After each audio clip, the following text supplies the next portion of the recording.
कहा जाता है श्रीमद् भागवत गीता सिर्फ एक धर्म के लिए नहीं है, बल्कि इसे धरती के हर इंसान को पढ़ना और समझना चाहिए ताकि वह अपनी जिंदगी में सुख, शांति और सफलता को प्राप्त कर सके।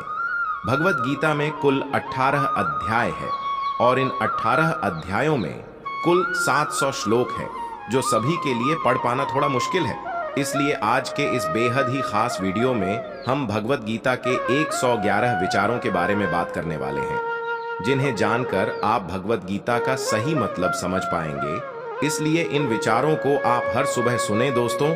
अगर आप इस वीडियो का अधिक से अधिक लाभ पाना चाहते हैं तो कृपया कर इसे हेडफोन लगाकर शांति से सुने। तो चलिए जानते हैं श्रीमद् भागवत गीता के 111 पावरफुल विचारों को। श्री कृष्ण कहते हैं कि मनुष्य को परिणाम की चिंता किए बिना, लोभ, लालच बिना एवं निस्वार्थ और निष्पक्ष होकर अपने कर्तव्यों का पालन करना चाहिए। जिस तरह प्रकाश की ज्योति अंधेरे में चमकती है, ठीक उसी प्रकार सत्य भी चमकता है। इसलिए मनुष्य को हमेशा सत्य की राह पर चलना चाहिए। जिस मनुष्य के अंदर ज्ञान की कमी और ईश्वर में श्रद्धा नहीं होती, वह मनुष्य जीवन में कभी भी आनंद और सफलता को प्राप्त नहीं कर पाता। जिस प्रकार मनुष्य अपने पुराने वस्त्रों को त्याग कर नए वस्त्र धारण करता है, ठीक उसी प्रकार आत्मा पुराने व्यर्थ के शरीर को त्याग कर नए भौतिक शरीर को धारण करती है। कौन क्या कर रहा है, कैसे कर रहा है और क्यों कर रहा है, इन सब से आप जितना दूर रहेंगे उतना ही आप खुश रहेंगे। समझदार व्यक्ति जब संबंध निभाना बंद कर देता है तो समझ लेना उसके आत्मसम्मान को कहीं ना कहीं ठेस अवश्य पहुंची है। मोह उसी का करो जिस पर आपका अधिकार है। जिस पर आपका अधिकार ही नहीं, उसका मोह भी नहीं करना चाहिए। जो दूसरों की तकलीफों को समझते हैं, जिनमें दया है, दिल से अच्छे हैं, उन्हें दोबारा जन्म लेना नहीं पड़ता। प्रबुद्ध व्यक्ति के लिए गंदगी का ढेर, पत्थर और सोना सभी समान है। आपके कर्म ही आपकी पहचान है, वरना एक नाम के हजारों इंसान हैं। प्रेम सदैव माफी मांगना पसंद करता है और अहंकार सदैव माफी सुनना पसंद करता है। विषयों के बारे में सोचते रहने से मनुष्य को उनसे आसक्ति हो जाती है। इससे उनमें कामना यानी इच्छा पैदा होती है और कामनाओं में विघ्न आने से क्रोध की उत्पत्ति होती है। सदैव संदेह करने वाले व्यक्ति के लिए प्रसन्नता न इस लोक में है, न ही कहीं और। कर्म वह फसल है जिसे इंसान को हर हाल में काटना ही पड़ता है। इसलिए हमेशा अच्छे बीज बोए ताकि फसल अच्छी हो। जो होने वाला है वह होकर ही रहता है और जो नहीं होने वाला वह कभी नहीं होता। ऐसा निश्चय जिनकी बुद्धि में होता है, उन्हें चिंता कभी नहीं सताती। अच्छे कर्म करने के बावजूद भी लोग केवल आपकी बुराइयां ही याद रखेंगे। इसीलिए लोग क्या कहते हैं, इस पर ध्यान मत दो, तुम अपना कर्म करते रहो। जितना हो सके खामोश ही रहना अच्छा है, क्योंकि सबसे ज्यादा गुनाह इंसान से उसकी जुबान ही करवाती है। गीता में भगवान श्री कृष्ण कहते हैं कि हे अर्जुन, अपने परम भक्त जो हमेशा मेरा स्मरण या एक चित्त मन से मेरा पूजन करते हैं, मैं व्यक्तिगत रूप से उनके कल्याण का उत्तरदायित्व लेता हूँ। हे पार्थ, जो लोग भक्ति में श्रद्धा नहीं रखते वह मुझे प्राप्त नहीं कर पाते, अतः वे इस भौतिक जगत में जन्म मृत्यु के मार्ग पर वापस आते रहते हैं। मौन सबसे अच्छा उत्तर है किसी ऐसे व्यक्ति के लिए जो आपके शब्दों को महत्व नहीं देता। बदल जाओ वक्त के साथ, या फिर वक्त बदलना सीखो। मजबूरियों को मत कोसो, हर हाल में चलना सीखो। किसी काम की चिंता करना ठीक है, पर चिंता इतनी भी नहीं होनी चाहिए कि वह काम ही बिगड़ जाए। अच्छी नीयत से किया गया काम कभी व्यर्थ नहीं जाता और उसका फल आपको जरूर मिलता है। श्री कृष्ण कहते हैं कि मैं किसी का भाग्य नहीं बनाता, हर कोई अपना भाग्य खुद बनाता है। आप आज जो भी कर्म कर रहे हो उसका फल आपको कल प्राप्त होगा, और आज जो आपके पास है वह आपके द्वारा पहले ही किए गए कर्मों का फल है। मनुष्य नहीं, उसके कर्म अच्छे या बुरे होते हैं। जैसे मनुष्य के कर्म होते हैं उसे वैसा ही फल की प्राप्ति होती है। तो सिर्फ अपने कर्म करने का अधिकार है, किंतु कर्म के फलों के तुम अधिकारी नहीं हो। तुम ना तो कभी अपने आप को अपने कर्मों के फल का कारण मानो, न ही कर्म न करने में आसक्त हो जाओ। सही कर्म वह नहीं है जिसके परिणाम हमेशा सही हो, अपितु सही कर्म वह है जिसका उद्देश्य कभी गलत ना हो। संसार में कोई भी मनुष्य सर्वगुण संपन्न नहीं होता, इसलिए कुछ कमियों को नजरअंदाज करके रिश्ते बनाए रखें। पूर्णता के साथ किसी और के जीवन की नकल करके जीने की तुलना में अपने आप को पहचान कर अपूर्ण रूप से जीना बेहतर है। जब भविष्य धुंधला पड़ने लग जाता है तब आपको अपने वर्तमान में ध्यान केंद्रित करने की आवश्यकता है। कोशिश कर, हल निकलेगा, आज नहीं तो कल निकलेगा। अर्जुन के तीर के साथ साथ मरुस्थल से भी चल निकलेगा। जीवन की सबसे बड़ी गलती वही होती है जिस गलती से हम कुछ सीख नहीं पाते। जब हमारा मन कमजोर होता है तो परिस्थितियां समस्या बन जाती हैं, और जब हमारा मन स्थिर होता है तब परिस्थितियां चुनौती बन जाती हैं, और जब हमारा मन मजबूत होता है तब परिस्थितियां अवसर बन जाती हैं। मनुष्य की मानवता उसी वक्त नष्ट हो जाती है जब उसे दूसरों के दुखों पर हंसी आने लगती है। हे भारतवंशी, शरीर में रहने वाले का वध कभी नहीं किया जा सकता, अतः तुम्हें किसी भी जीव के लिए शोक करने की आवश्यकता नहीं है। समय यही सिखाता है कि जिंदगी किसी का इंतजार नहीं करती और ना ही किसी के लिए रुक सकती है।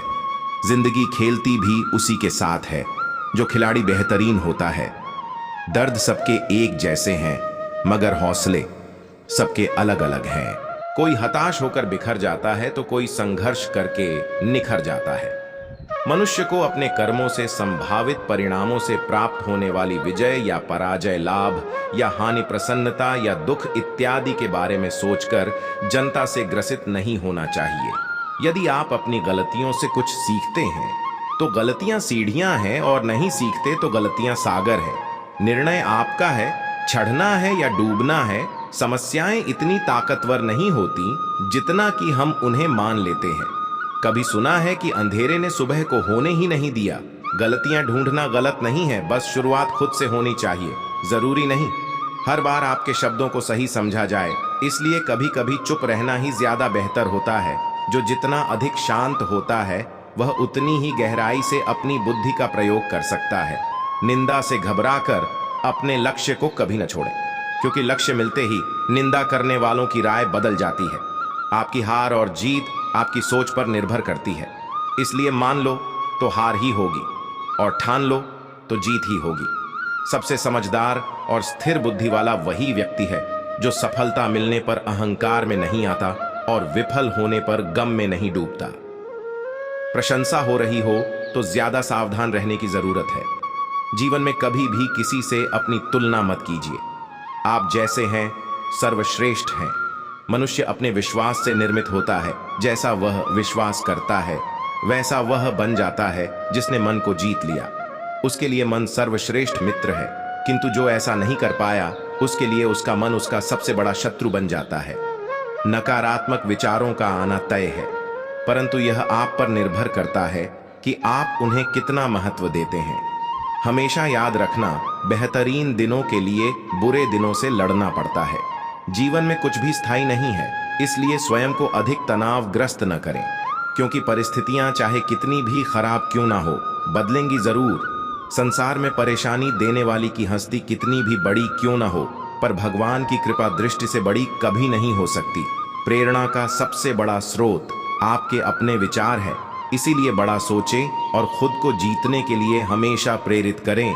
जिसने मन को जीत लिया है उसने पहले ही परमात्मा को प्राप्त कर लिया है, क्योंकि उसने शांति प्राप्त कर ली है। ऐसे मनुष्य के लिए सुख दुख, सर्दी गर्मी और मान अपमान एक जैसे होते हैं। मुश्किलें केवल बेहतरीन लोगों के हिस्से में ही आती है, क्योंकि वही लोग उसे बेहतरीन तरीके से अंजाम देने की काबिलियत रखते हैं। कोई कुछ भी कहे, बस अपने आप को शांत रखें, क्योंकि सूरज कितना भी तेज क्यों ना हो, समुद्र सूखता नहीं है। जहां आपकी कोई कीमत नहीं वहां पर रुकना अनुचित है, चाहे वह किसी का घर हो या किसी का मन। जब कोई हाथ और साथ दोनों ही छोड़ देता है तब कुदरत कोई ना कोई उंगली पकड़ने वाला भेज देता है। उन्हीं का नाम कान्हा है, जो मन को नियंत्रित नहीं करते। उनके लिए वह शत्रु के समान कार्य करता है। हे अर्जुन, व्यक्ति जो चाहे बन सकता है, यदि वह विश्वास के साथ इच्छित वस्तु पर लगातार चिंतन करें। सिर्फ दुनिया के सामने जीतने वाला ही विजेता नहीं होता, बल्कि किन रिश्तों के सामने कब और कहां पर हारना है यह जानने वाला भी विजेता होता है। जो लोग बुद्धि को छोड़कर भावनाओं में बह जाते हैं उन्हें हर कोई मूर्ख बना सकता है।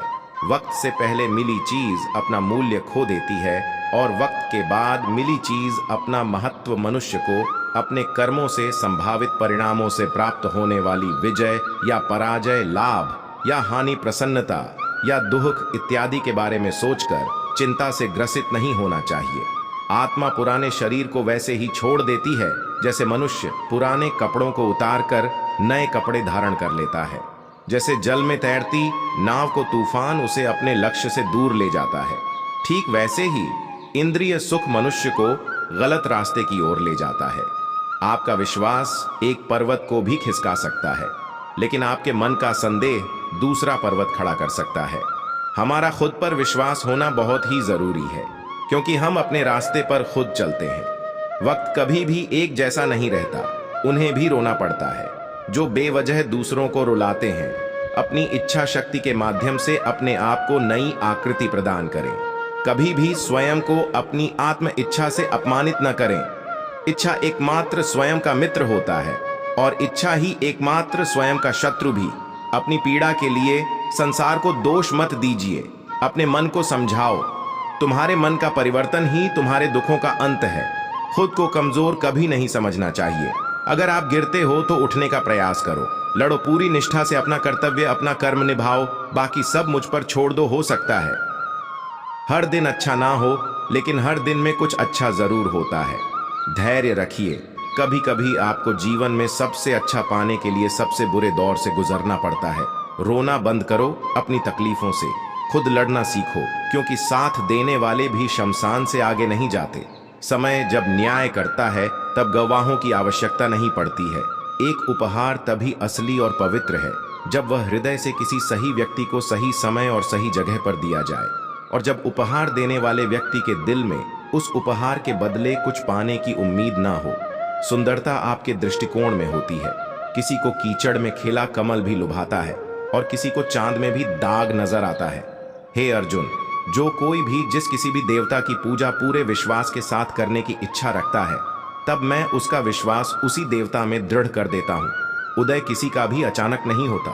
सूर्य भी धीरे धीरे निकलता है और ऊपर चढ़ता है। धैर्य और तपस्या जिसमें है वही संसार को प्रकाशित कर सकता है। हे अर्जुन, स्वर्ग प्राप्त करने और वहां कई वर्षों तक वास करने के पश्चात एक असफल योगी का पुनः एक पवित्र और समृद्ध कुटुंब में जन्म होता है। शब्द उतने ही बाहर निकलने चाहिए जिन्हें वापस भी लेना पड़े तो खुद को तकलीफ ना हो। मन अशांत हो तो उसे नियंत्रित करना कठिन है, लेकिन अभ्यास से इसे वश में किया जा सकता है। अहंकार और संस्कार में फर्क है। अहंकार दूसरों को झुकाकर खुश होता है, संस्कार स्वयं झुककर खुश होता है। सेवा सबकी करो, मगर आशा किसी से मत रखो, क्योंकि सेवा का सही मूल्य ईश्वर ही दे सकते हैं। जब सत्य की असत्य से लड़ाई होगी तो सत्य अकेला खड़ा होगा और असत्य की फौज लंबी होगी, क्योंकि असत्य के पीछे मूर्खों का झुंड भी होगा। अकेले रहना तुम्हें यह भी सिखाता है कि वास्तव में तुम्हारे पास स्वयं के अलावा और कुछ भी नहीं। जब परिवार के सदस्य अप्रिय लगने लगे और पराये अपने लगने लगे तो समझ लीजिए कि विनाश का समय आरंभ हो गया है। क्रोध आने पर चिल्लाने के लिए ताकत नहीं चाहिए, मगर क्रोध आने पर चुप रहने के लिए खूब ताकत चाहिए होती है। जो आपका है वह आपको मिलकर ही रहेगा, फिर चाहे उसे छीनने के लिए पूरी कायनात एक हो जाए। दो प्रकार के व्यक्ति संसार में स्वर्ग से भी ऊपर स्थित होते हैं। एक वो जो शक्तिशाली होकर भी क्षमा कर देते हैं, और दूसरे वो जो दरिद्र होकर भी कुछ दान करते हैं। प्रेम शरीर या सुंदरता को देखकर नहीं होता, प्रेम हृदय से होता है। जहां दो हृदय मिल जाए वहीं प्रेम जन्म लेता है। किसी भी व्यक्ति को अच्छे से जाने बिना दूसरे की बातें सुनकर उसके प्रति कोई धारणा बना लेना मूर्खता है। अगर साफ नीयत से मांगा जाए तो ईश्वर नसीब से बढ़कर देता है। जो हुआ वह अच्छा हुआ, जो हो रहा है वह अच्छा हो रहा है, जो होगा वो भी अच्छा ही होगा। मेरा तेरा छोटा बड़ा अपना पराया मन से मिटा दो, फिर सब तुम्हारा है और तुम सबके हो। जब भी विनाश होने का प्रारंभ होता है, शुरुआत वाणी के संयम खोने से होती है। जीवन में सब कुछ खत्म होने जैसा कुछ भी नहीं होता। हमेशा एक नई शुरुआत हमारा इंतजार कर रही होती है। जीवन में यदि खुश रहना है तो अधिक ध्यान उस चीज पर दें जो आपके पास है, उस चीज पर नहीं जो दूसरों के पास है। उस दिन हमारी सारी परेशानियां खत्म हो जाएंगे, जिस दिन हमें यकीन हो जाएगा कि हमारा सारा काम ईश्वर की मर्जी से होता है। विपत्ति में धैर्य, वैभव में दया और संकट में सहनशीलता ही श्रेष्ठ व्यक्तियों का लक्षण है। जो व्यक्ति स्पष्ट और सीधी बात करता है, उसकी वाणी कठोर जरूर होती है, लेकिन वह कभी किसी के साथ छल नहीं करता। जो अच्छा लगे उसे ग्रहण करो, जो बुरा लगे उसका त्याग। फिर चाहे वह विचार हो, कर्म हो या मनुष्य बुराई, बड़ी हो या छोटी, हमेशा विनाश का कारण बनती है, क्योंकि नाव में छेद छोटा हो या बड़ा, नाव को ही डुबो देता है। अपने परम भक्त जो हमेशा मेरा स्मरण या एक चित्त मन से मेरा पूजन करते हैं, मैं व्यक्तिगत रूप से उनके कल्याण का उत्तरदायित्व लेता हूँ। जो दान बिना सत्कार के कुपात्र को दिया जाता है, वह तमस दान कहलाता है। परिवार और समाज दोनों ही बर्बाद होने लगते हैं। जब समझदार मौन और ना समझ बोलने लगते हैं, आप वापस नहीं जा सकते हैं और शुरुआत को नहीं बदल सकते, लेकिन आप जहां हैं वहीं से शुरू कर सकते हैं और अंत को अवश्य बदल सकते हैं। जब उम्मीदें टूटने लगे, कोई रास्ता दिखाई न दे, तो एक बार भगवत गीता की शरण अवश्य ही लेना चाहिए। तो दोस्तों, इस वीडियो में बस इतना ही। आशा करता हूं आप लोगों को इस वीडियो से काफी कुछ सीखने के लिए मिला होगा। हम मिलते हैं एक नए वीडियो के साथ। तब तक के लिए धन्यवाद।